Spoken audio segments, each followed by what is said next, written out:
All right, everybody. Welcome to another episode of an American Discussion Podcast. My name's Drew, here with your host, as always, Mike. Here to talk to you about a little recap from the debate last night. Looking to see what both sides think, what we think happened. As far as questions asked, answered, I'm sure we'll get into all different avenues of approach. But before that, let's get into some catching up. Mike, how you been? I've been pretty good. What about yourself? Since the last time we did one of these, I've really just been working and watched this debate. I think it's only like 3 days since we did one, so 2 days actually. So not a whole lot of time between then and now. Yeah, same here. Just working and enjoying some time with my family. Always important to do. Right now I'm traveling for work, so I've been pretty busy the last day or so, but this should be much better than our last hotel recording session. Upgraded the microphone, so some high quality audio fidelity for you, and we figured out a way to stabilize our connection while we're doing this a little better. But I don't think that last hotel video, or podcast rather, is ever going to see the light of day anyway due to some other issues, but this will be better regardless. Yeah. Hopefully we're starting to figure those bugs out. We've had quite a few errors, even one with my editing on the last one, so we're still figuring it out, everybody. If you have any recommendations, we would definitely look into those. Yeah, absolutely. Well, in that case, I will just go ahead and jump right into the first topic. Your special treat. The first topic that I wanted to talk about today. Now, I haven't told Drew what we're going to talk about off the top of this episode. So, to introduce this, set the scene, as you would say, this is a news story from Washington, D.C. Now, I really hope that you haven't come across this story yet today. So I'll start with the headline. Man wanted for sex act with cucumber in Northwest D.C. Now, you might be wondering, I thought this was America. What the hell is going on here? Why is this making the news? This just sounds like a regular Wednesday afternoon. Yeah, what the hell? I know sodomy is illegal in some places, but, come on, right? It's not Utah, it's D.C. All right, so let's get into the article a little bit. Police said they were investigating after a homeowner's camera caught a man performing a sex act on himself with a cucumber in her driveway. The Metropolitan... old-fashioned reverse voyeurism, huh? I guess it would still be voyeurism if you were displaying yourself for a camera. I guess. The Metropolitan Police Department said it happened around 5:30 p.m. on Friday, September 6th in the Truxton Circle neighborhood not far from Dunbar High School. DC News Now obtained video of the incident from the owner of the security camera who hoped sharing the footage, which she posted on Reddit, would help police identify the man in order to protect her neighbors and students. I was so disgusted and freaked out, Catherine Baker said after reviewing the footage. It was around dinner time when Baker's camera recorded a man with an apparent lunchbox entering her driveway and lodging a cucumber in the grill of Baker's SUV.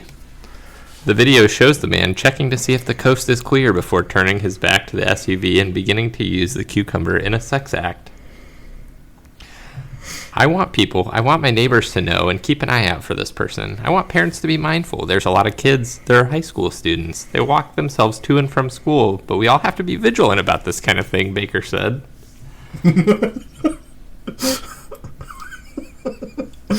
Couple of things. Unless you keep going. No, just hold on. Hold your horses there for a second. Billy Mason me, huh? But wait, there's more? But wait, there's more. The police report Baker filed details something else that is clear in the video. The man chose to keep going. He comes around the passenger side of the SUV, then performs the sex act again. He appears to notice the security camera before putting the cucumber back in the lunchbox, and then walks away down an adjacent alley. It was the eye contact that really unsettled me, because then it continues for longer than one would imagine. And of course, then he saves the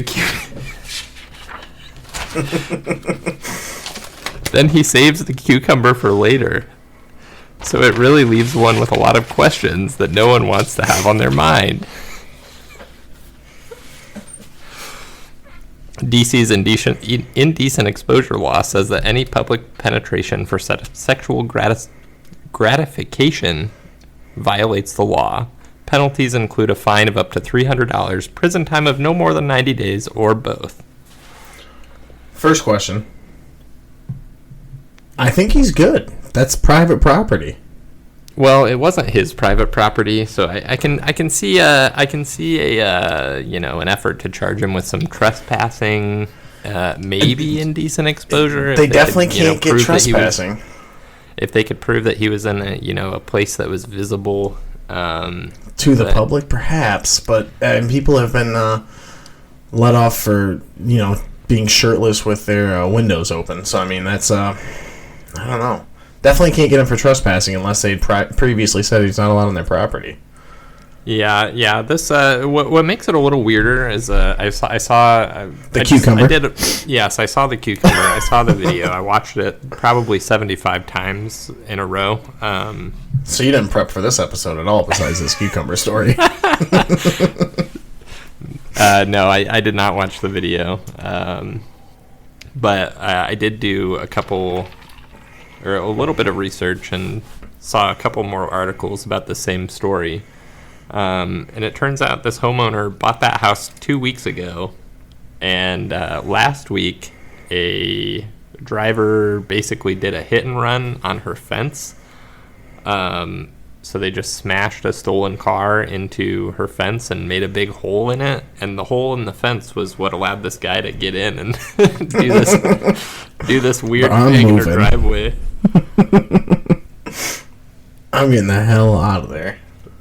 So I thought you would really enjoy that story. The fourth of the lunchbox is what gets me. I think I only broke once, and it was when I was talking about him putting it back in the lunchbox and saving it for later.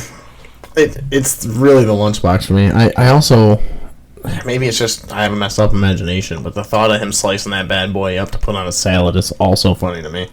I mean, obviously it was something he wanted to bring with him and save for later. So, I mean, what else? What else do you think was in the lunchbox? Do you think there anything else in there? You gotta toss your salad before you toss your salad, So, do we think did he lube it? Did they say? So I shared with you the video, or the article that I thought was just the funniest to read out loud, and not as. So, some of the articles about this are written with some analytical. They're just written with some very clear, creative writing, which I didn't think was as fun. I thought this one was pretty good. But one of the other headlines for this story is "Sicko caught in revolting act with cucumber on woman's home security camera in Washington, D.C." You're right. You picked the right one. Yeah, but apparently he spit in his hand before he did it. So yeah. Oh, there we go. I guess he did got something. A little bit. But the other thing was that I guess some people were speculating that it might not be a cucumber at all, but rather just a very long skinny squash, or perhaps just a green dildo, which seems more likely to me. But I doubt it, man. Then it wouldn't be a lunchbox; it'd be a dildo box. Well, they just said it looked like a lunchbox. You can store things in whatever type of container that fits them. You just can't get honest reporting nowadays, I tell you what. I know, they didn't do their research at all. Who's on the cover of the lunchbox, damn it? Well, it was a dildo box, right? Oh, yeah, sorry. My apologies. Well, I guess it could be a lunchbox, depending on who you are. I mean, yeah, if you want to eat a bag of dicks for lunch. But I guess the lady said she found cucumber bits on her grill, so that does lead a bit of credence to lend a bit of credence to the theory that it's a cucumber. I want to know what kind of car it was. For some reason, my brain keeps trying to put together Baker's SUV into Baker's BMW, and I don't know why that is, but I keep imagining a BMW. Well, you need a grill that has slats, because a lot of them are honeycombs or small openings where you wouldn't be able to fit a cucumber. I have a perfect exercise for this. Mm-hmm. I am going to send you this article. There is a photo which contains what I would say is about 15% of the... Oh, is it Guess That Car? Of the rear door and bumper cover. Yeah, send it. Let me see it. So I want to see if you can figure out what type of vehicle this is just from that picture. Now, you're only allowed to look at the very first picture. Okay, do I get a taillight? Is there a taillight in it? I think there might be a little bit of taillight. Let me check. Ooh, no taillight. Okay, send it to me anyway. I'm so not completely confident, but and then not as confident as I would be with the taillight. Don't scroll down, because the second picture will be your I give up and now I clearly know what it is picture. Okay, so do you know what car it is now? No, but I know for a fact that you will be able to tell, because both taillights, the badge, and that'll be the too easy. rear window are all in the picture. Okay, send it. All right, it should be on your phone. Don't send it text, because I don't have service in my basement. Send it over Discord or Messenger, either way. This is some riveting discussion for those listening at home. Yeah, this is we're gonna do it anyway, but all right, so we're gonna see if Andrew can guess this vehicle. So for those of you that don't know, Andrew has been in the automotive industry on and off for what would you say, the last 12 years? Yeah, I think 14. I was 16 in Votech school, so probably about 14 years. Okay, yeah, 14 years. Let's see if an auto body expert can figure out a vehicle just from a small portion of the so rear. I'm looking. I got the article pulled up. That's an ad. First Are we talking about picture. the one where he's on the porch? The one with two photos next to each other. Okay, the guy's on the porch with the awesome haircut. Yes. Okay. Just when he's looking, I think that I'm might getting be Nissan vibes. That's the lift gate and the rear bumper. So I'm getting Nissan vibes off the rip. It's too angles are too sharp for a Subaru. I guess it could be a Honda, but I feel like the Pilot would be a little bit bigger.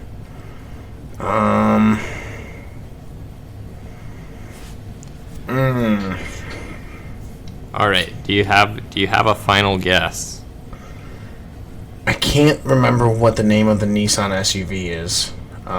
Is it the little one or the big one? Oh, it's definitely the big one. Okay. He says it's definitely the big one. Pretty He says confident it's in that. definitely a Nissan. I did not say it's definitely a Nissan. I said I'm getting Nissan vibes. Let's see if he's correct. All right, scroll down just a little bit, and you'll see the vehicle in question. Although It's a Nissan Rogue. there are two vehicles parked next to each other, so I guess that may have been a little misleading. Well, it's either a Nissan Rogue or a VW Golf GTI hatchback. So I was wrong. It was the small one. It's the Rogue, not the Pathfinder. So it was the small one. But dude, I feel pretty fucking proud of getting Nissan. Just that little bit. That was pretty good. You got it. It was a Nissan SUV, and then parked right next to it. I can't tell. Is that a?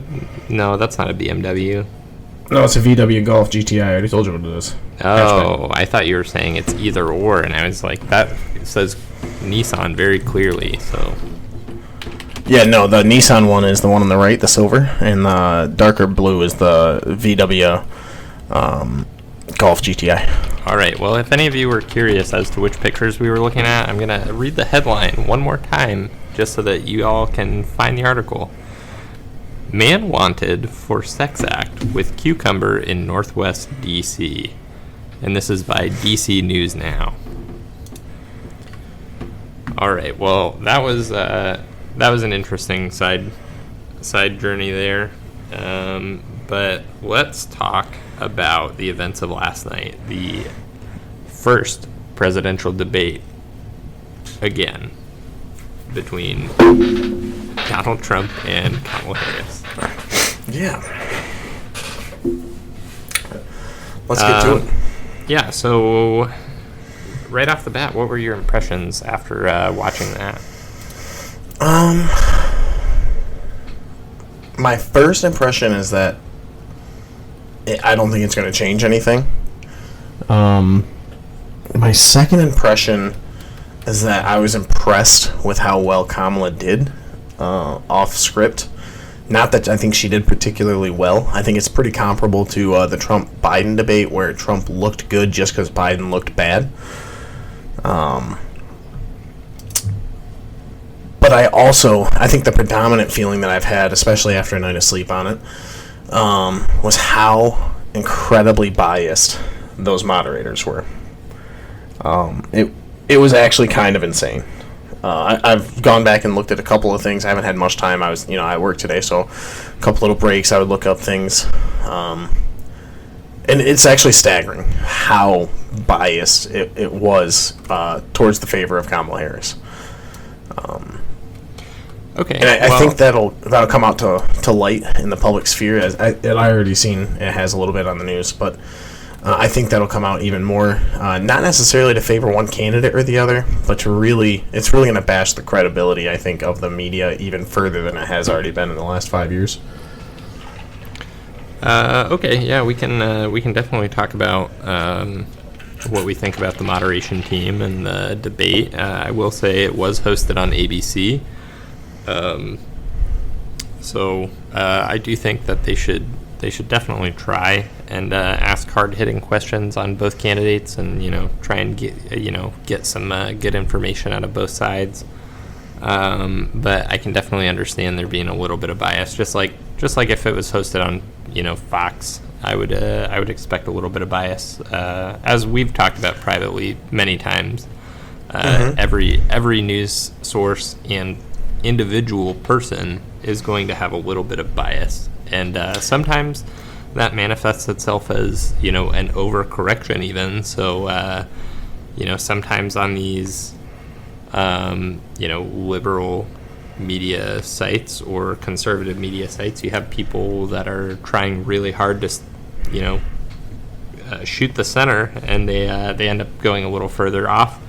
So you have to be careful about that as well. Not so much that one, but definitely the inherent bias of the author or speaker and the source in general. For sure. I do want to come back at you on one of those. I think this is more than a little biased, right? I think the CNN debate with Biden was way more fair. Not even close. I thought for sure that one would be incredibly biased as well, but I mean, it had a little bit of swing to the left, but for the most part, I think Dana Bash and I can't remember his name. Regardless, I think they did a great job as far as that went. They asked good questions. They stayed out of the way. They didn't come back and do fact checks, even of ones that were incorrect. They kind of just stood back as a moderator and asked the questions, which is what I think they should have done in the first place. So I give them incredible credit. But I think this was not that. Well, I will say that now correct me if I'm wrong. That was the one where they didn't do any fact checks live, right? They did fact checks on their website after the fact or something like that. They had fact checkers doing it live, but it wasn't live. Like the moderators weren't doing the fact checking. I see what you're saying. Okay. Yeah. So they did live fact checking, but just not. The moderators didn't do it, which I think was the right call. I think when your job is to steer the debate into the directions in which you get the American people the most amount of information that they can get, which I believe is the job of the moderator in this position,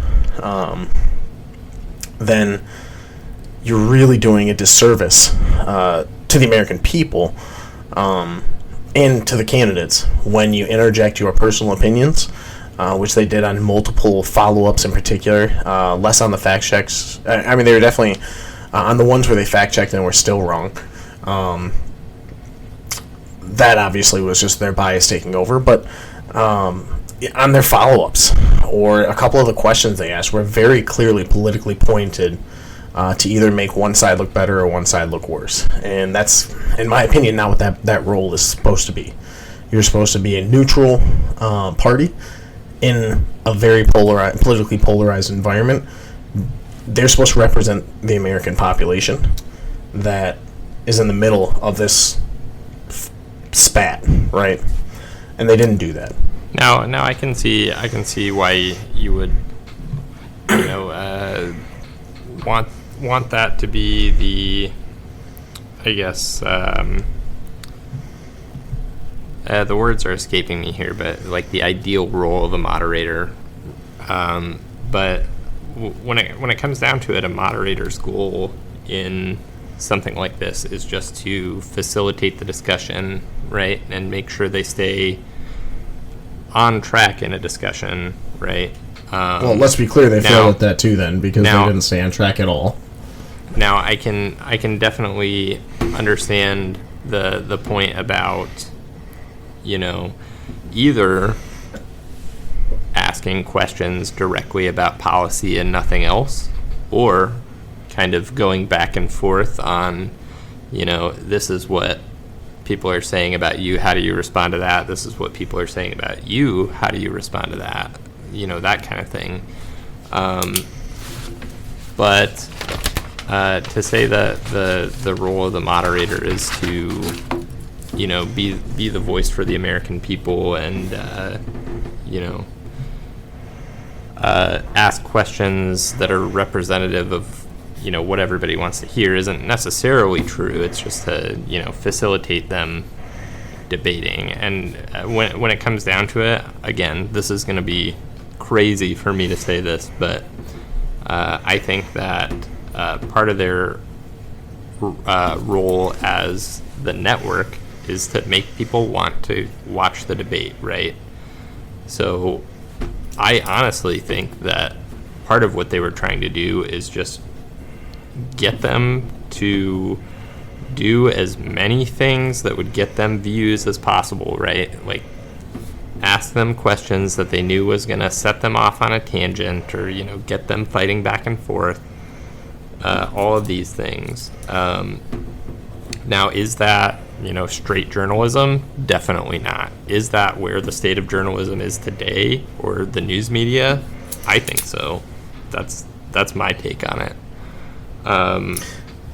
And yeah, so what I'm ultimately saying is, yes, I do believe that it was biased towards Kamala Harris, but they also did hit some good points on her as well. So I will say, before I get back to a couple of things you said, they did ask some what I would consider hard-hitting questions of her. She didn't answer them, but that's not where the bias, I think, was most prevalent. All right. So before we go much further, I just want to say I think both of us can agree that they both did a lot of dancing around and didn't really answer any of the questions. Yes. And it was kind of a train wreck of a debate. But I think, when compared to the last one, I think it was pretty decent, unfortunately. Yeah. Okay. I will agree with that. It was a train wreck in a different kind of way. But I think you'll also agree with me to say that I think both candidates had a strong showing for what they're good at. I don't know that Trump had a strong showing. I think he had some strong moments, but I think overall he lacked pretty severely. I mean, I definitely agree. If you were looking for substance, and I'll get to some of the things that I, think were kind of losing moments or winning moments. But I mean that strategically. I think that Trump, going into this, Trump's job was to say, at least as far as political strategy, right? Trump's job was to say, all of this stuff now is bad. It's happened on your watch. You're saying you're going to fix it. Why haven't you fixed it while you've been in power? Right? That was essentially his job to win this debate. That should have been how he accomplished that. Yes, I totally agree. And Kamala Harris's strategy, which I think she did really well, was to get Trump talking as much as she possibly could, throw out bait to get his goat, and then let him ramble, right? And she did that pretty well. Yeah, basically expertly, I would say. Yeah, and I think that's her legal experience that does that. I was actually having a conversation about this earlier today as well. Trump is a very good negotiator, which makes sense because he's been doing it for 50, 60 years, where he's just been negotiating multi-billion-dollar deals all across the globe with people of all different ethnicities, cultures, whatever. So he's really good at negotiating. Kamala Harris is an attorney by trade. She's really good at debating. Well, I wouldn't say really good, but comparatively, she's really good compared to him at debating, because that was her profession, right? That's her training is in that. So I kind of expected her to be a little better than him, but I think she really she executed what she needed to do to an extent. Now, I don't think that's going to end up with any significant poll change, to be honest. I think it will over the course of the next few days, but that's going to taper out. The reason I say that is because I think everyone's pretty everyone understands what they know about Trump, right? Everyone's opinion on Trump has been set in stone pretty much this whole time, at least for this election period. And Kamala Harris is the new one, and she again, and this is where I think she had a strategical error, is that she didn't deal with the biggest complaint the American people have against her right now, which is that she's not telling any policy, and she didn't do any more of that last night. Now she did throw out some specific policy notes. Not new. Which okay, fair. I also don't think that Donald Trump had a good showing in any way when it comes to policy. I don't think I can point to a single thing that Donald Trump said that was I know he definitely had one new policy component, but I'd have to look back and see. Well, he definitely said some new things, but they were kind of either wishy-washy or kind of flips from what his campaign has been putting out, such as or a recent flip. So for the kind of not really nailing down a position, I would turn to the abortion ban discussion. He was. How did he change on that one? So let me pull it up in the transcript here. So he was talking about I'm somehow in the wrong debate transcript. Here, let me find it. But he was talking about how J.D. Vance had talked about Donald Trump's abortion stance. Mm-hmm. And basically, Donald Trump was saying that, he wasn't talking for him, and that, that JD wasn't talking for him? Right. So he said he's he did kind of double down on his stance that he supports a ban with exceptions, but talked about how they took it to the states. Everybody wanted it to the states, which I disagree with. He lumped in literally everybody wanted it to go back to the states. I think Trump's guilty of grandiose talk all the time. Yeah, that wasn't really my point. Sorry, I'm trying to find the exact words here so that we can talk about what was actually said here. The two things I remember from that, besides him rambling about the bullshit in North Carolina about the after-birth killings, the two ones that I remember is that they tried to hit him for him not agreeing to any exemptions, which is a fact check that the fact checkers did incorrectly. But he has said on multiple occasions in the past that he is okay with exemptions. I have one on here. I am looking at an article right now from PBS on March 20th where he said he would that he would support a national ban if it hit his desk around 15 weeks of pregnancy with exemptions. So he said before that he would accept exemptions. And another one saying that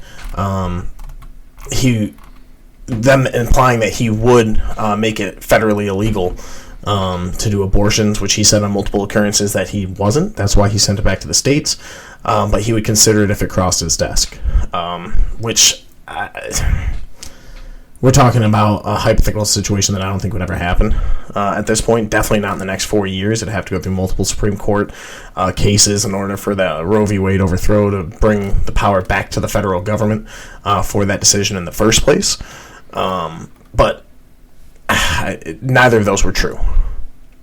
So I did find the exact part that I was talking about here. So I agree with you that he said he would support a national ban. And then the question, which was based on actual things that J.D. Vance said, was that Vance said that Trump would veto a national abortion ban if it came across his desk. And then basically Trump is going back to his former policy, or rather refusing to answer the question at all. So there's definitely some differing opinions based on what his campaign is putting out and what he is. Actually, I found another one, April 10th. He says he changed his mind that he would not sign a national abortion ban if elected to the White House again. So there's that. Him saying it well before this debate that he wouldn't sign a federal election ban. So I was misspoken before. My apologies. Well, no, I mean, it's not necessarily that you're misspeaking. It's just that he has not given a consistent answer on this. This year basically since the Roe v. Wade decision came out. That is just the thing. Honestly, like I don't necessarily fault them for having a party-wide kind of turn on their national abortion strategy. We've talked about it before. I think listening to your constituents is a great thing, but unfortunately, continuing to talk about it like that is just gonna hurt Donald Trump with that block of voters, I think.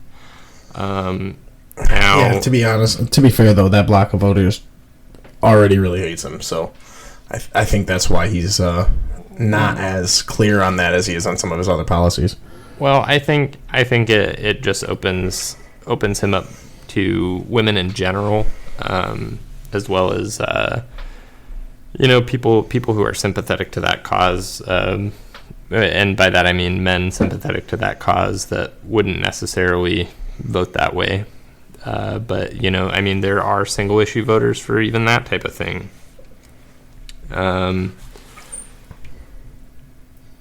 Let's see. One of the other things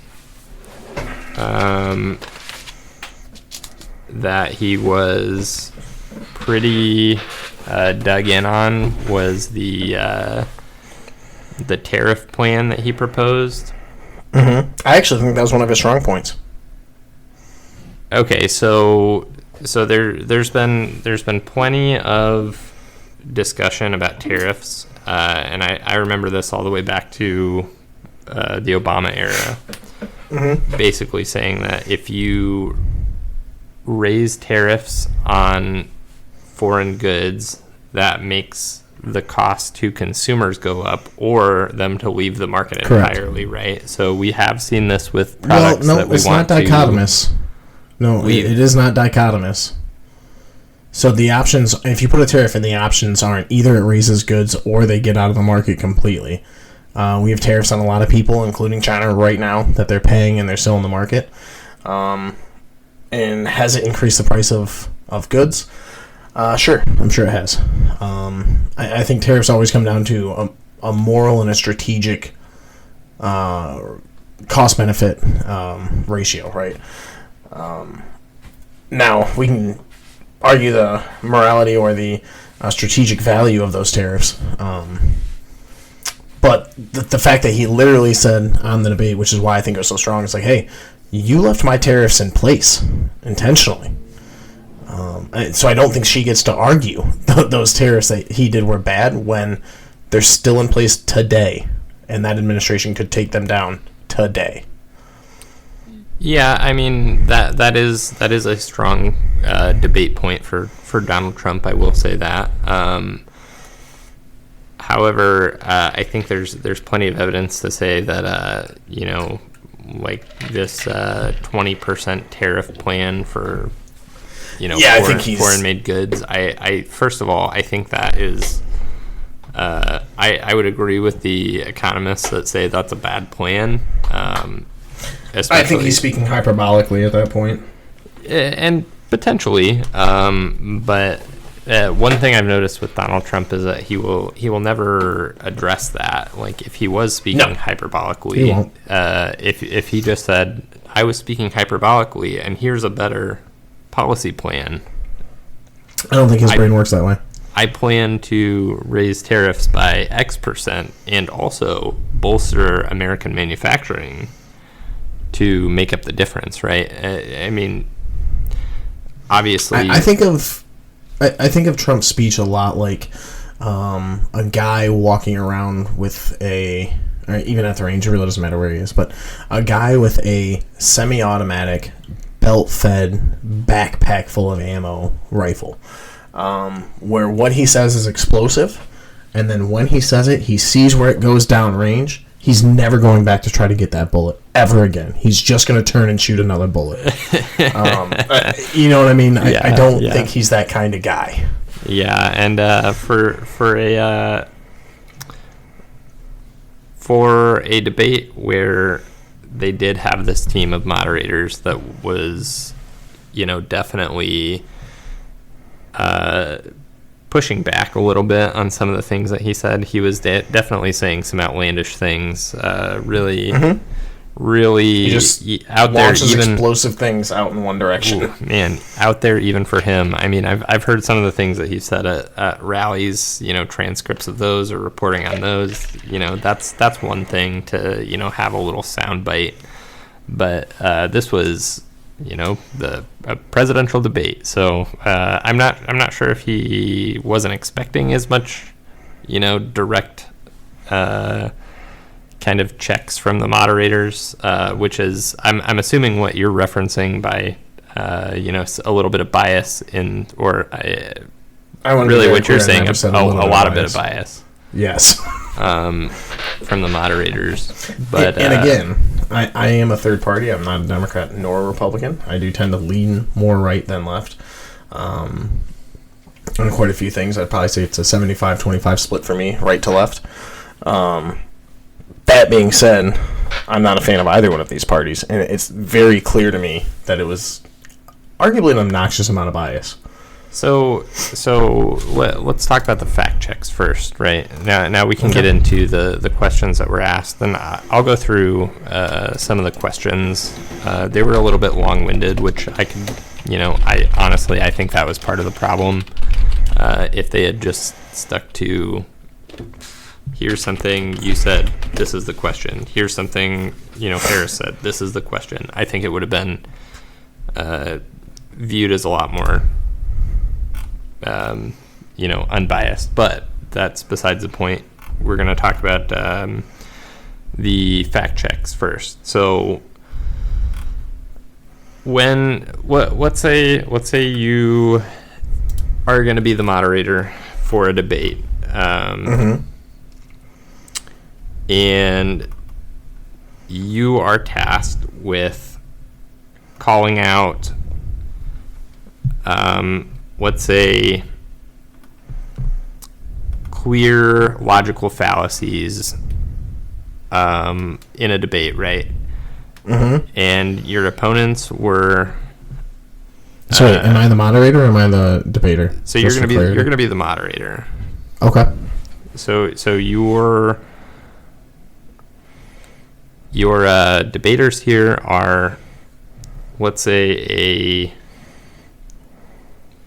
I don't want to draw too close of a parallel. So we'll say a university professor and my stepbrother. Who do you think you're going to end up calling out more? So I'm clearly leading you down a path, right? Which I understand. No, I understand you're trying not to fall right into my hands, but no, I'm trying to phrase what I want to say.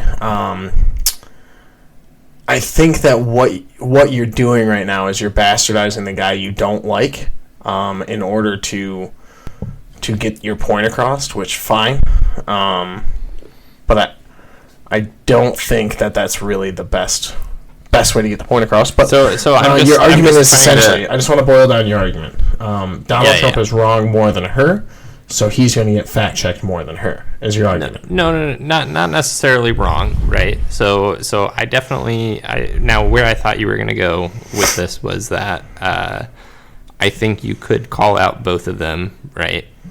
And everybody does it, right? So what I was trying to get at was, and again, not trying to, try and get you with a cheap shot here, but I'm just saying, like, when you have a set of rules, right, and one side is giving you like such easy low-hanging fruit, and the other side is, something you're going to have to work out a little more, you're probably going to take the easy target more often, right? Especially with those, like, kind of gut check, fact checks, I think. And some I don't agree. Sure, I mean, in this hypothetical situation you've created, but that wasn't the case last night. Kamala had plenty of low-hanging fruit as well that they just said fucking nothing about. Okay, and I will gladly take some examples of that. You want them now, or? I'm just gonna say we haven't touched on the super easy ones, right? That everybody's been talking about. Immigrants eating people's pets. Yeah, that was a blatant lie. Yeah.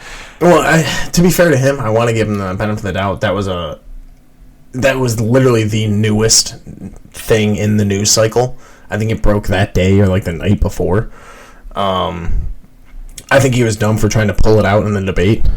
I think it was a foolish point, and he shouldn't have argued something he wasn't at least a little bit more sure about, But that's another thing too, is that I think it's kind of hard to fact check something like that just happened and all the facts aren't out. It's like when people ask me, who do you think the shooting was justified? I don't fucking know. I don't know the facts yet. How do I know that?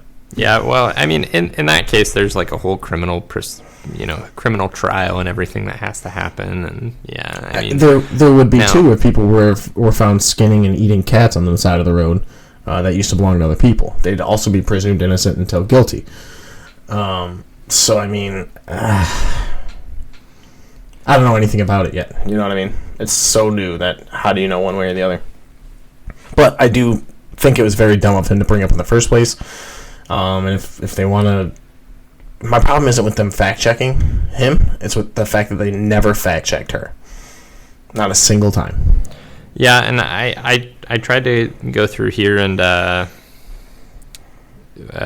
find an example of them doing that, immediate fact check. I couldn't find an example of it. Yeah, for Kamala. Because they didn't. They didn't.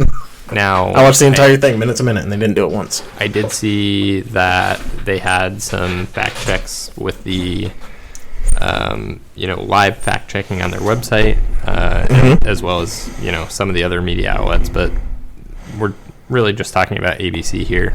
And I'm talking about during the live event. I have no problem with ABC News doing their live fact checker thing, not in the same room as the debate. One, you're throwing off debate tempo a lot. Every time you do that, regardless of which side you do it on. Now, if that's something you're willing to sacrifice, as long as you do it even-handedly, fine, no problem. But to have 6 or 7 times, I think, when they cut in on Trump with this quote-unquote fact-checking, some of it accurate, some of it inaccurate, some of it somewhere in the middle, and then they did it 0 times to Kamala Harris. There are multiple opportunities for them to do it. They just did not. Okay, so just a couple of other examples was the post-birth abortions,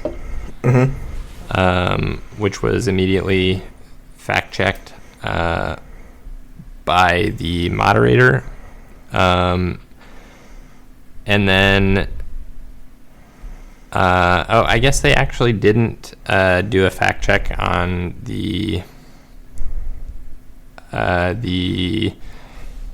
what was it? Immigrants in prison one. So that one's really hard to actually fact check, though. I would like to hear your fact checks on whom. The ones that you wished you would have seen on Kamala? Vice President Harris, yes. Yeah, absolutely. So, first one, worst unemployment since the Great Depression. I haven't looked at the exact stats. I guess I could in the meantime. Like I said, I was at work the whole time, so I haven't really had a chance to do this. But I have a feeling that's just not true. I'd have to look at it again. But she also said that in the context of he left us the worst unemployment. When he left office, it was the worst unemployment since the Great Depression. First of all, he literally had worse unemployment previously in his administration. The facts are out now since then, since 3 years ago.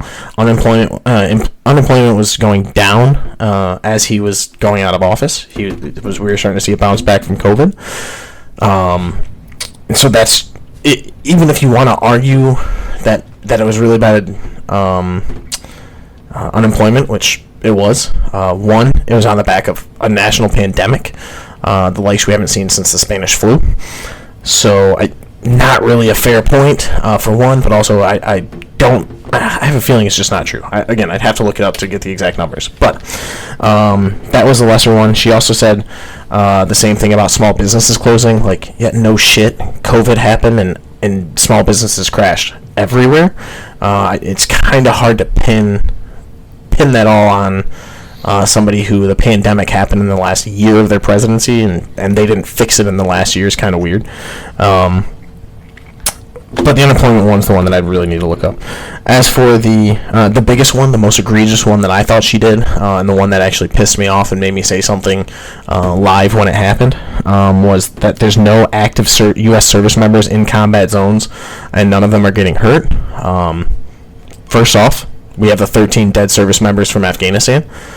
We also have had injured military members in different places in the Middle East, both Iraq and in Yemen and in other locations, and in the ones in Gaza that were fired upon when they were building the bridge. Not the bridge, sorry, the temporary harbor, I think they called it. So there's definitely been service members in active combat zones being fired upon in multiple different times. So just not true, factually untrue. They said nothing about it, and they just let her lie on that. Obviously, I'm a little more impassioned given our backgrounds on presidential candidates lying about service members, but that's one of them. She also lied. Another pretty egregious one was the bloodbath comment. He said it'll be a bloodbath if I get elected. It clearly, he said he was in context of the economy at that point, and you're saying there's going to be an economic bloodbath.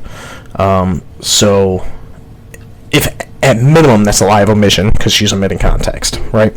Also, she did the same thing with the fine people on both sides. It's been shown multiple times that was in the context of the people that are for and against historical statues being taken down. It was not said in context of the Nazis or the neo-Nazis, whatever the hell you want to call them. So these are a couple that I remember off the top of my head that I haven't had time to go back and re-listen and go through it again. But those are the ones that I remember from last night blatantly.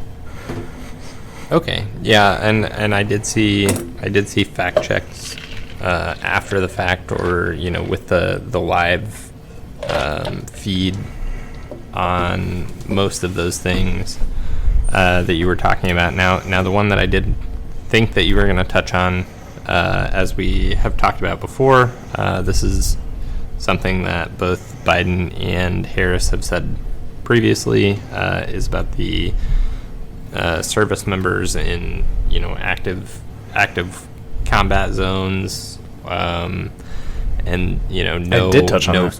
No service members. Yeah. I'm just saying this is the one that I thought you were definitely going to bring up right away. So yeah, that one, and I've talked to you about this offline as well. That also does not sit well with me. Now I have a third-party fact check pulled up on that at the moment, which basically says that the U.S. is not currently engaged in a war, nor does the U.S. military have service members fighting in any active war zones. However, some U.S. military service members are stationed in areas the government recognizes as combat zones. And in 2024 alone, several service members have been killed or injured during military operations abroad. And, we have literally seen, U.S. service members killed in action in the last, especially the last year. But again, during the pullout of Afghanistan, as you mentioned, the missile attacks on the air base in Iraq. Yeah, and the suicide bomber at the airport in Afghanistan. So there definitely have been United States military members that have died in, what you would call combat zones. Now, I think, again, what they're probably getting at is that we haven't deployed any service members to a, quote unquote war zone to fight. But you literally always have support members, and people doing humanitarian missions, reconnaissance missions, that kind of thing, all over the world. So to say that we don't have anybody deployed overseas, that's just blatantly false. Especially when you're saying we don't have anybody in war zones and nobody's been killed on their watch. Just definitely untrue. Yeah. So that one also ties to another thing that we haven't really talked about. I'd like to touch on it just a little bit. I know you and I have discussed it. About the Arlington incident, and how they're bastardizing Trump for it. I don't see. Obviously, it went against Army regulation with the cameras for political means.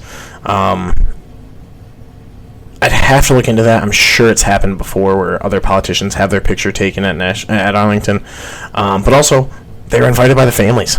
He was invited by the families. I don't have a problem with a grieving family trying to get a former president or the president they want to vote for, or the president that they think their kid would still be alive if they were in office.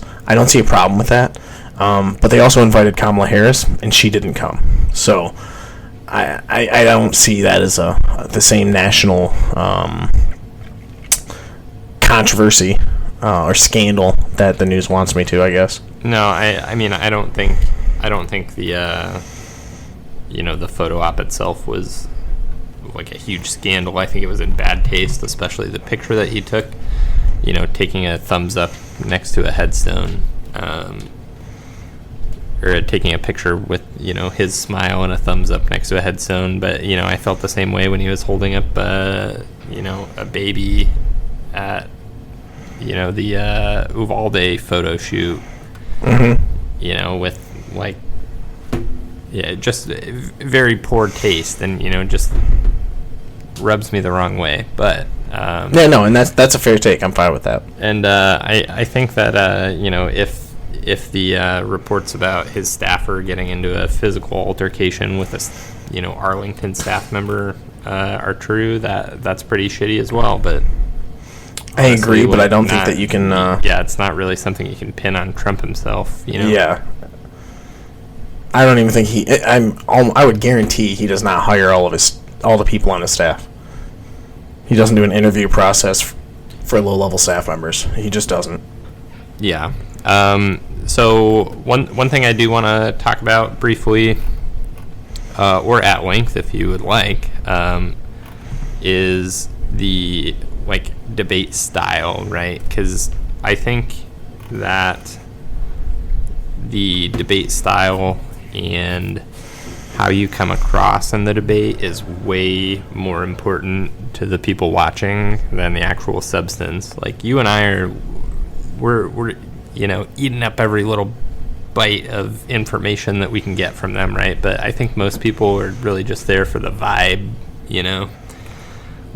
like who showed a stronger debate performance, right? And obviously I think that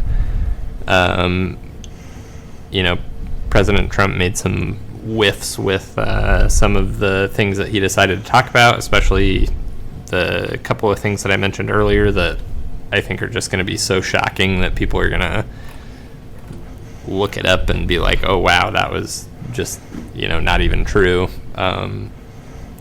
Or, they know for a fact aren't true already. But I think that President Trump showed up with his debate style intact, and he had a very good showing for what he's good at, right? So in his style, which is generally start to answer the question, give a little bit of a stinger, and then just launch into whatever it is, whatever topic it is that he wants to talk about, right? So he will steer the ship in whatever direction he wants to go, and he's very good at that, right? And his control of the press is amazing. If you are not ready for it, you will just follow him on that journey, right? And I think some people will call it out and immediately say, well, he's not answering any of the questions that he's asked. But a lot of people are seeing that, and they're like, yeah, I am concerned about immigration, and I am concerned about the economy, and I am concerned about the prospects of the future and where foreign policy is going to take us in the next 4 years. So I think that Donald Trump has a fantastic debate style for what he is trying to accomplish. Yeah, he's just trying to get eyes. He's always been that way. Even bad press is good press. Absolutely. And we saw it in 2015, 2016, and literally every year between 2020 and now. Like, this man has just been directly in front of the camera the entire time. As a matter of fact, I would say that the slowest years for the Trump news cycle were the years when he was president and not, directly wrapped up in a massive nationwide controversy. Mm-hmm. But yeah, so that's what I think about Donald Trump. What do you think about Kamala Harris's performance? No, I think, like I said, I've already said it before, but I think that she did what she needed to do.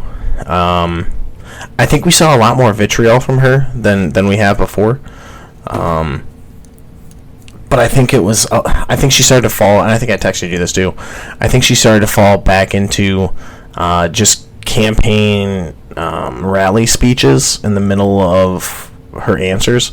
And I think that's because you may not agree with me on this, but I don't think she really stands for anything. I think her and Joe Biden have both been very good historically at planting a flag and where they think it should be in the Democratic Party. I think Biden does it more towards the center than Harris does, but I don't think they really stand for anything, which is why we see all the flip-flopping.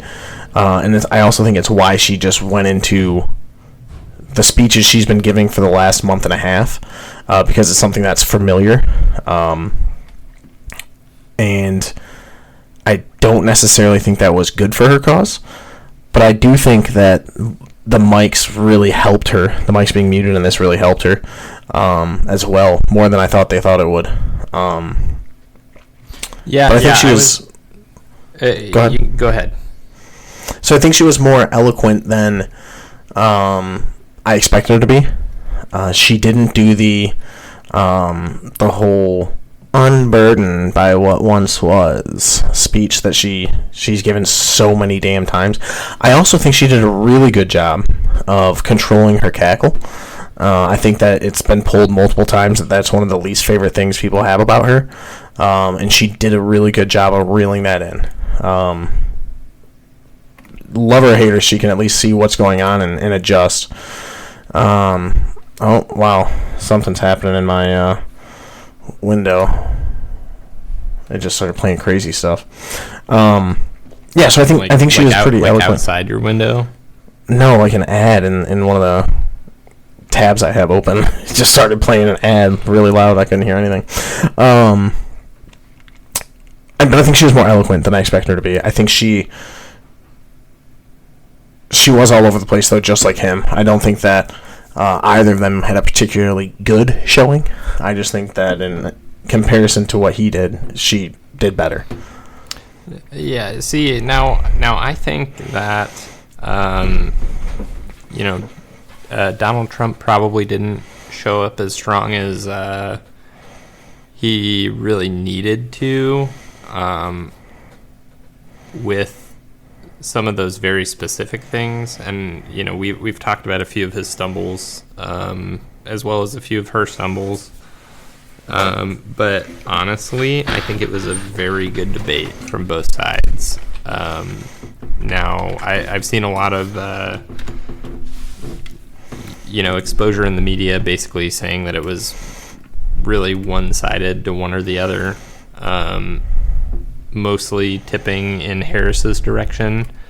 But honestly, I think that it was so close that it really doesn't matter. Honestly, I think that, again, like we said, it's not really going to change anybody's views, and it was so close that how can you really say that one person won or lost, right? The last presidential debate was very clearly in Donald Trump's favor. Within the first 10 minutes, we all knew. And this one, I totally agree with your statements about Harris. What I will add is I think that her debate performance was very polished, and it was almost like it was easy to tell when she was going off of the she was just spitting out what she was told to say. Yeah.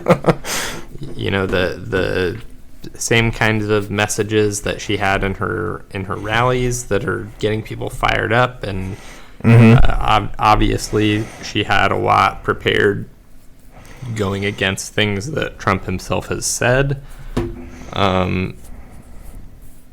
but I think she was very well composed. She made good use of facial expressions, although I did see, President Trump doing the same kind of thing, midway through the debate. I will say, I think she had much more, I want to say over the top, but that's not the exact word I want. She had more, I don't know. She did more of the facial expressions where Trump's tend to be a little more subtle. In his, he would do like his little sly head tilt and like, when you see a white guy in a lobby somewhere and you make eye contact, and they all just kind of like, you know what I mean? That thing. He did a lot of that, and a lot of the eyebrow raise and the head shake and like the mouth puff. He did a lot of that. Where hers seemed to be a very like silent movie portraying shock type things, which I don't think is going to lend to be very beneficial to her. Honestly, I think the opposite. I think that she made very good use of body language and kind of that over the top demeanor that we were just talking about, and I think that's actually gonna kind of score her points for people who have seen previous opponents of Donald Trump's. Yeah, I just tend to not. I'm not an over the top guy. I don't really care much. I think it looks, and this is just my opinion, obviously I know the rest of the country isn't behind me on this one, but I think it's childish, personally. I think it's it doesn't instill in me confidence in your ability. It's like when I would have Lance Corporals that just had absolutely no fucking bearing in their body. I just didn't find that appealing. I can't take you seriously if you're going to be acting outlandishly, as far as that goes. Not that I think either one of these candidates can be taken particularly seriously, but I don't know. I'm just not a fan of that over-the-top gesturing. Maybe it's all the briefs I've given and all the public speaking I've done. I just don't think it's very beneficial or professional for the most part. Yeah, I do think that this is a break from what we've seen in the past, and I think that, to put it lightly, I think that Joe Biden really tried that in the 2020 election, and Harris really doubled down on it and bared her teeth and really went for the jugular, and part of that was that body language when Donald Trump was speaking, trying to rally support to her side. Now, what we've seen in the past, and this is from all of the debates that I've watched, before, what would it be, the 2016 presidential debates, was a lot of very eloquent speakers not answering the question asked. Mm-hmm. Would you agree with that? Yeah, I think we saw a lot of that. I don't think Trump's a particularly eloquent speaker at all. I think he's a bombastic speaker. Is probably the word that I would use for that. But oh, absolutely. But yeah, no, we've seen that a lot throughout time.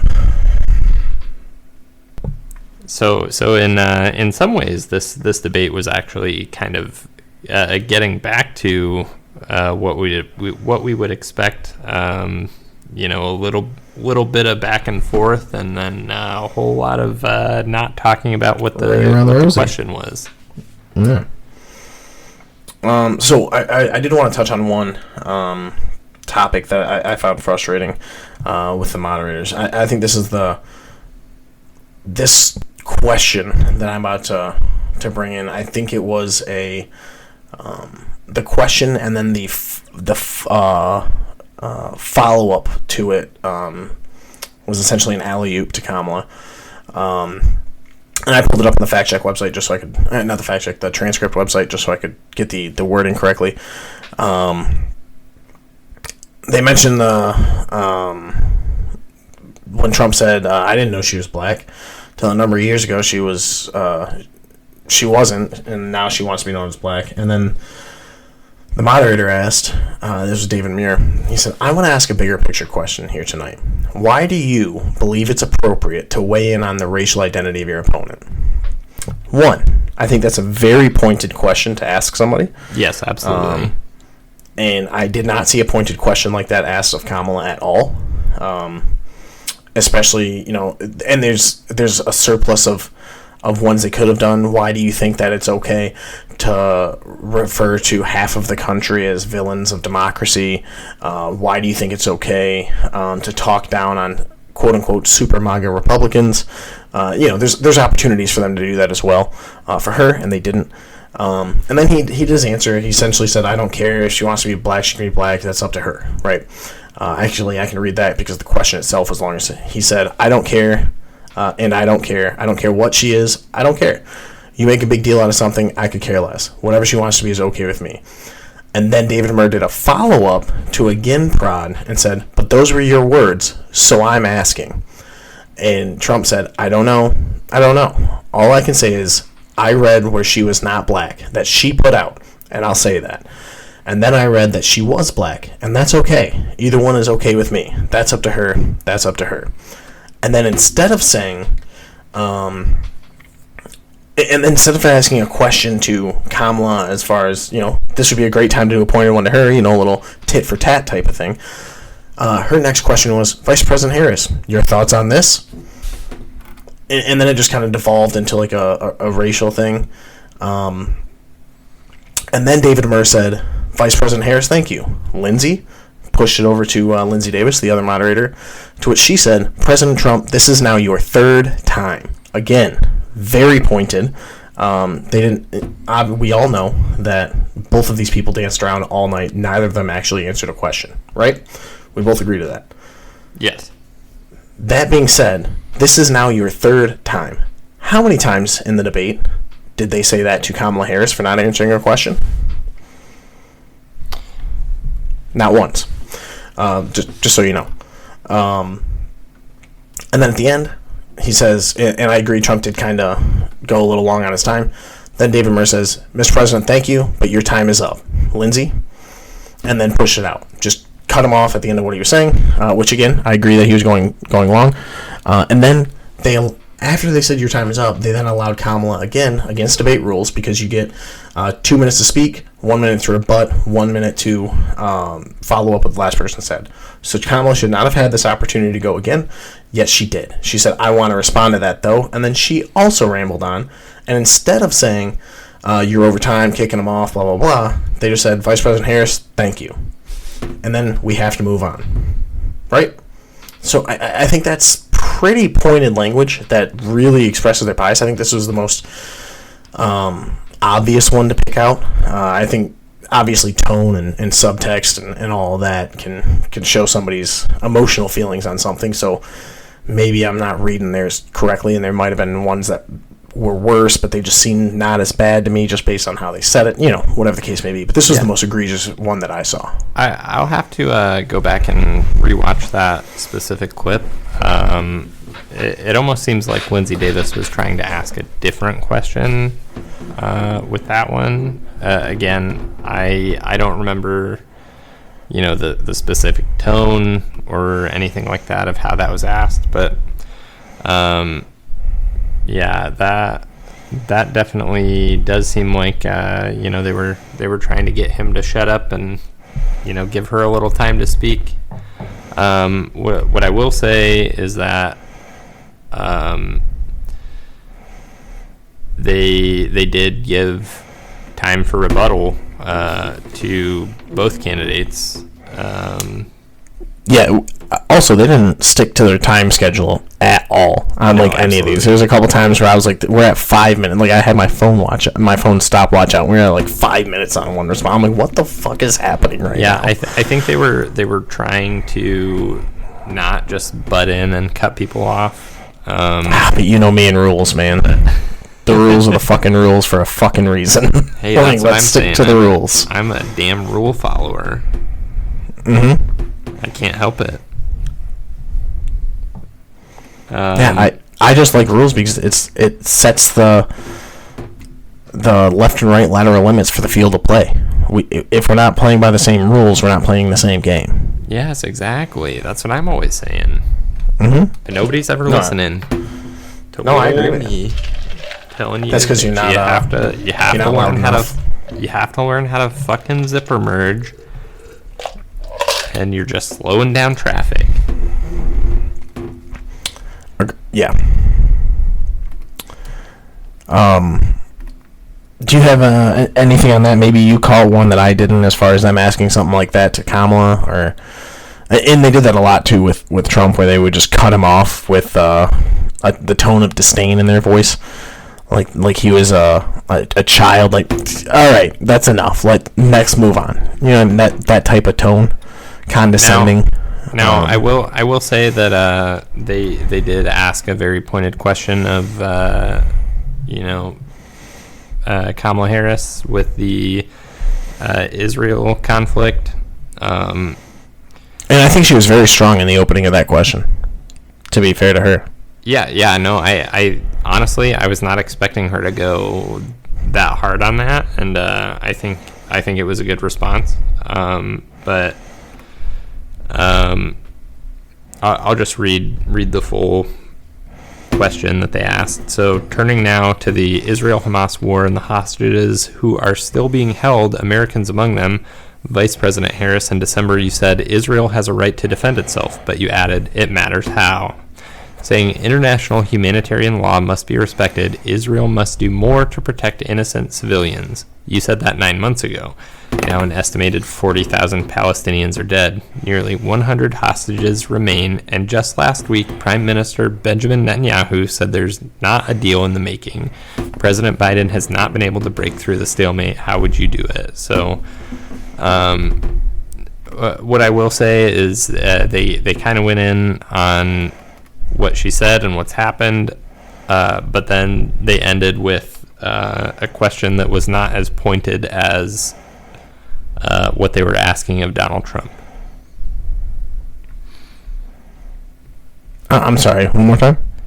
So they ended with a question that was not as pointed at that statement as the questions that they were asking Donald Trump. So what I mean by that is when they were talking to Donald Trump about the things that he's said, they were asking direct questions about what it was that he said, what he meant, like, hey, you said this thing, and here's an example about January 6th. So I'll skip over the beginning part, but it ends with, you did send out tweets, but it was more than 2 hours before you sent out the video message telling your supporters to go home. Is there anything you regret about what you did on that day? Mm-hmm. I thought that was another pretty pointed one. But yep. I also think that's a relatively... I see the heart of the question there, and I think the heart of the question is a fair question to ask, but I think phrasing is the issue, again. Yeah. No, I totally agree, and what I'm saying is I think they went a little softer on Harris than they did on Trump with those real pointed questions. Now, I do have another example that I think was a pretty good question, and this came from Lindsey Davis. Vice President Harris, in your last run for president, you said you wanted to ban fracking. Now you don't. You wanted mandatory government buyback programs for assault weapons. Now your campaign says you don't. You supported decriminalizing border crossings. Now you're taking a hard line. I know you say that your values have not changed. Then why have so many of your policy positions changed? So that was a good one, and I think she responded to it well. But she didn't really she didn't answer in a way that I personally resonated with. I think, again, like we've been saying, it was a little bit canned. Can you give me a keyword so I can find in that transcript? Yeah. So if you search for mandatory government buyback programs, you'll find found the it. question. Okay. Sorry, I didn't mean to cut in. I just want to make sure I'm on the same page. I thought that one was a little bit pre-prepared sounding, especially when she went into, her upbringing as a middle class kid. Yeah, that was the raised first by a question. That hardworking was mother. Yeah. Now, I may be a little bit tainted by just the way that she speaks versus the way that we've seen some of the political discourse recently, with a little bit more earnest kind of off the cuff speech and heartfelt pleas, those kind of things. Her manner of speaking is very polished, and yeah, as you said earlier, I think her role as a prosecutor definitely prepared her for this type of debate. Yeah, no, I obviously I said that, so I agree with that. But I wanted to get back to the answer you had to the flip-flopping, where you said you thought it was a good answer. I don't. I think it was a pretty bad... I don't think it was an answer at all. So the question was, in essence, and I'll check to make sure we agree at the end, but the question is, hey, you've been flip-flopping on a lot of your positions. You're now taking a hard line, and you're saying that your values don't change. Why are you flip-flopping still? Right? Is that about where we agree on? That's the question? Yeah. No. So, okay. So what my stance was on that was that I think she answered the question in a very positive way, which I think will, score her points in the people watching the debate realm, right? But I don't think it was a very good answer of substance. No, she didn't answer that question at all. No. She said, I just think she responded well to the question. Yeah, so strategically, her response was good for getting his goat, right? When she mentioned the $400 million and the silver platter thing. I think that was a good way to get his goat, and his first response to that was, well, first of all, I wasn't given $400 million. So clearly she got his goat. So strategically, I think it was the right call. But she didn't answer the fucking question. She didn't mention why she flipped. They even said, I know you say that your values have not changed. And her first phrase out of her mouth after that to answer the question is, so my values have not changed. And then she said she's going to discuss every one, at least every point that you've made. And then she did not. She talked about fracking, and then she got into personal attacks against Trump and filing bankruptcy and and she just didn't answer any of the reasons why she flip-flopped. She said my values have not changed multiple times in there. But my problem with that one in particular, she always has this answer, why are you flip-flopping? Well, my values haven't changed. Well, yes, they have to have in order to flip-flop, otherwise you're lying. Because either take gun buybacks for an example. The value there is that you value public safety or your ideas of public safety over the rights of other Americans to own guns. Right? That's the value. You value the public safety over the public's ability and right to own firearms. I think you're simplifying it down to something that fits within your personal value system. Okay. But I understand where you're coming from. We can flip back over to fracking instead, because I have no real hard... It's not nearly as hard of a personal stance for me as Second Amendment is, right? I do think we're going to need crude oil for quite a long time, but again, not as hard of a stance for me as how we get it as Second Amendment rights are. So for fracking, your value for banning fracking was the environmental concern in 2019. She said it multiple times that it was terrible for the environment, and that's why we can't do it. So again, you're valuing public safety over, I would argue, the economy as a whole, and our national energy independence potential. But that's your value, public safety and environmental protection. You can't hold that same value and then say, actually, I'm not going to ban fracking, and I think it was a good idea because the Inflation Reduction Act, aka their climate bill, because it actually increased inflation, opened up new leasing for fracking. So your value had to change there. Again, a lie that they did not follow up on. They did not check how they would have checked Trump. Yeah, and I definitely agree with some of what you said, and I do agree that her concern when she was talking about fracking was environmental concerns and public health, right? So And that was the value there. I don't think she had a good answer of substance there, as I said before. But I do think that again, as a strategic move, the way that she answered that and the confidence with which she answered that, while staying relatively on topic, was a sound rebuttal to that question, or answer rather. And like we've been saying, we can talk about how they answered or did not answer the questions all day long. But really what it comes down to is how did they perform in the debate, and who kind of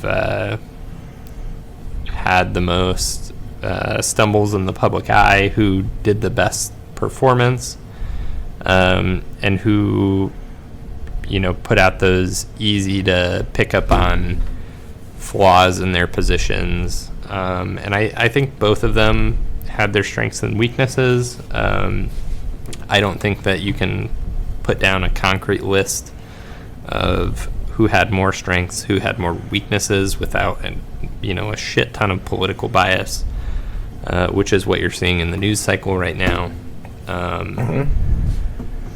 But kind of as my closing argument here, I'll just reiterate a little bit of what I said, which is that I think Harris had a very strong performance in terms of projecting confidence and really getting under Trump's skin, as well as answering the questions in a way that made it seem like she was answering the question that was asked, but not really answering the question that was asked.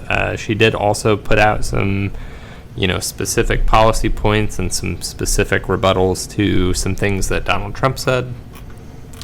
So I think she had a good performance. And then on the other side of the coin, Donald Trump was able to pretty expertly spin any question that was thrown his way into whatever he wanted to talk about, and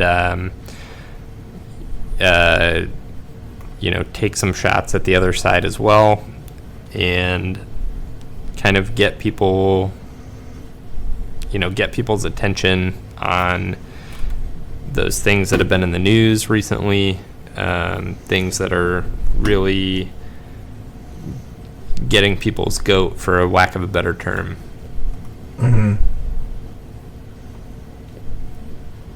Yeah, so I mean, I'd agree with the majority of that. I think that she did like I said in the beginning, I think she did a good job of doing what she had to do. Not what I necessarily think she should do. Obviously we both, I think, agree that they both should have stuck to policy and actually answered a single fucking question if that's possible. Yeah, I wish there was two debates. I wish there was a shit slinging debate, and I wish there was a policy debate. So I think a lot of that is in the moderator's control with the questions they ask. I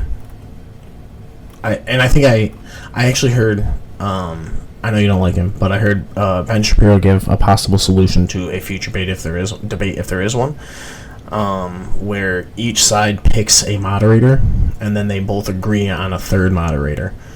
I think that would be a good way to, if not eliminate the bias, at least give bias from both sides, right? Just kind of give it a bias wash at that point.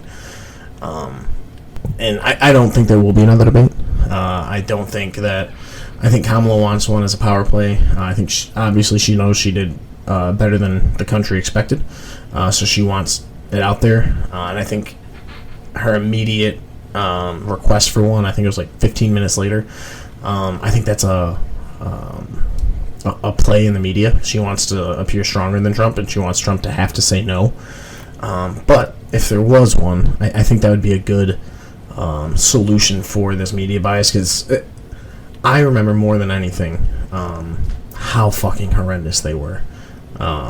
More so than almost anything either of them said, just because of how bad it was.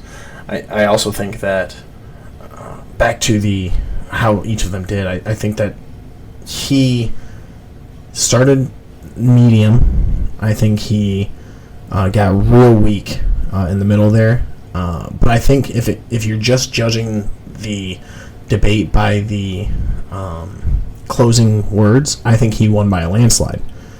I think he had. I don't know if you watched the whole thing or not. I think you already said whether you did. I don't think you did, but I don't know. You texted me when you signed out, so I would advise you to go watch the closing statements. I think there's a stark contrast between the two of them's closing statements, and I think Trump would have had a better showing if he would have said his closing statements first. Because nobody's watching.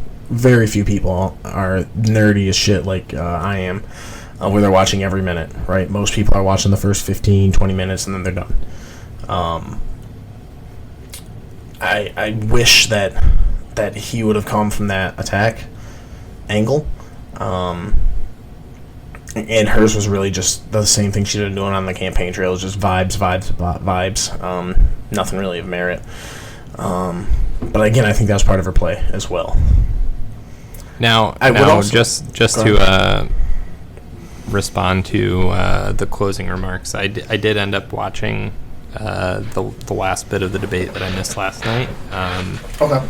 And I think that Harris's closing remark was very good, very pointed, and in the spirit of, what she was trying to do with the structure of the debate, but with President Trump going last and the way that he structured his closing remarks, he just got more meat and potatoes, kind of. Yep. Here's the things. Here's the things that they're messing up in the Biden administration, and you'll get 4 more years of that. Just one after the other.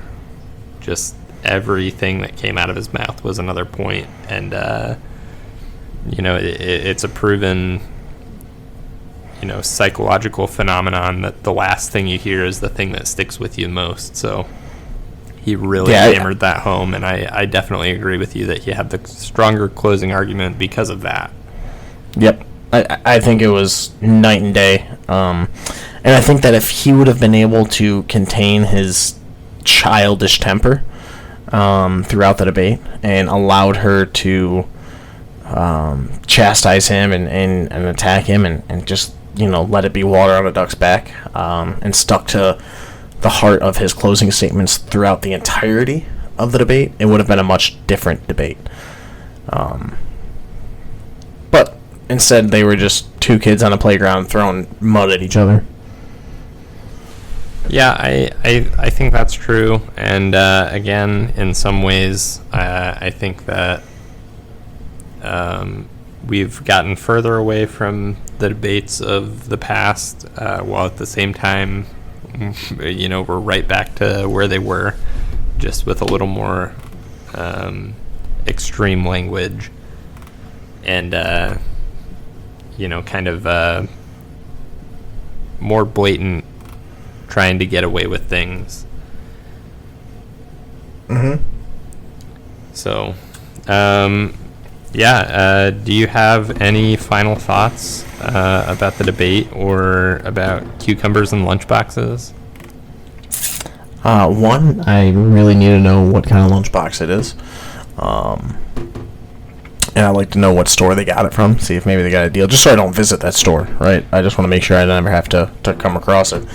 Yeah. It looks like a little like light blue lunchbox that opens from the top with a matching water bottle that sits in the side. Kind of like one of those package deals you would find at Walmart or like Meijer. Oh yeah, it's like a little igloo.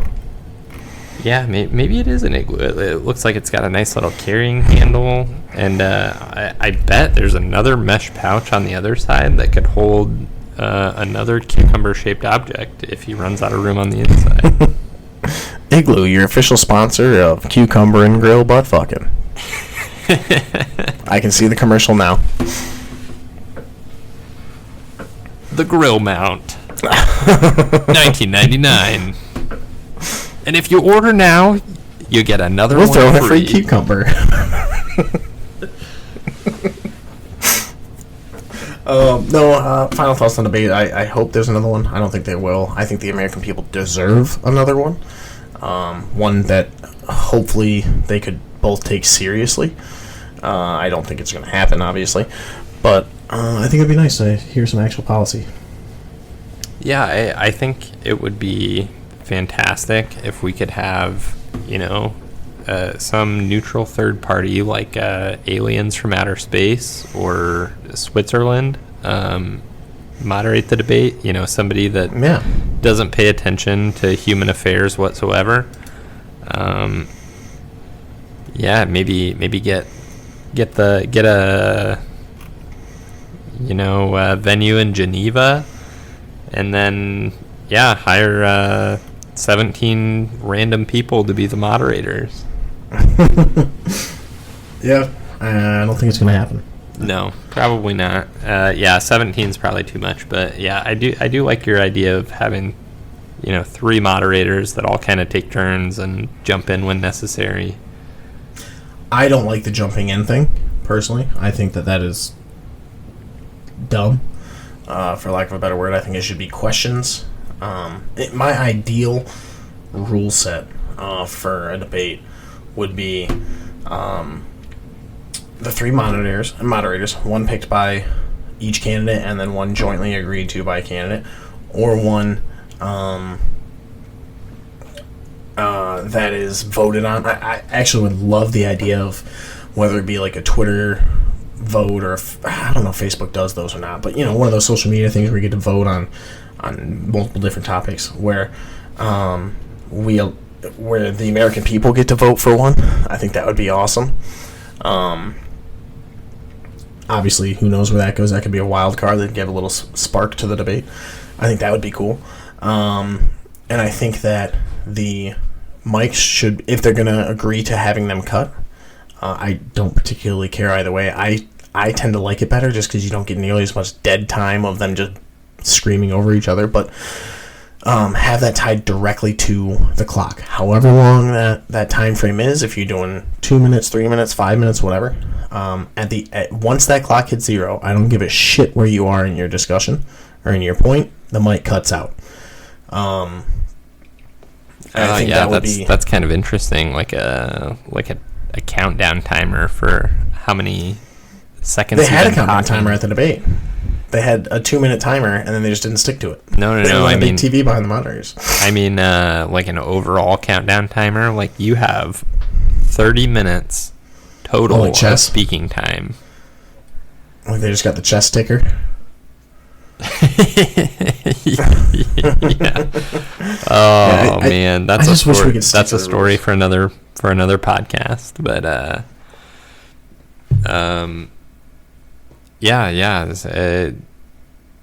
cutting out the mics after that time limit, that would be good. I thought where you were going was they would have an overall time limit, and the more that they went over their allotted time for one specific topic, they reduce their total amount of speaking time. So if you don't have any time remaining when it gets to the final statement, oh well, I guess you don't get a final statement. Yeah, I don't know that I would agree with that. just because I think it cheats the American people. We deserve as much time as we can get hearing stuff out of them, whether we like them or not. These are our choices, and we should be able to hear what they have to say. Another reason why I'm frustrated with Kamala Harris not doing interviews. But I think that would really hurt us more than them. And the debate would be over in like 19 minutes.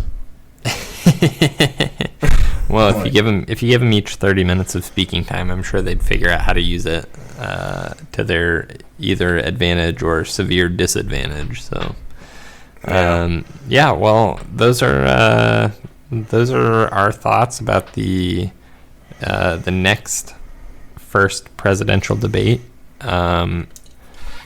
So, do you have anything else you wanna say before we wrap it up, Drew? Nope. Excited for the weekend, so probably won't be recording another one of these till I'd guess Monday time frame. I think we actually have one on the backlog, so you probably won't see an interruption at all if you're out there listening. Well, I do want to end this episode as we always do by saying I love you, Drew. I love you too, Mike. And thanks to everyone that's listening. We appreciate every single one of you that comes on and listens, whether you agree with us or not. So until next time, everybody, it's been great. We'll see you next time.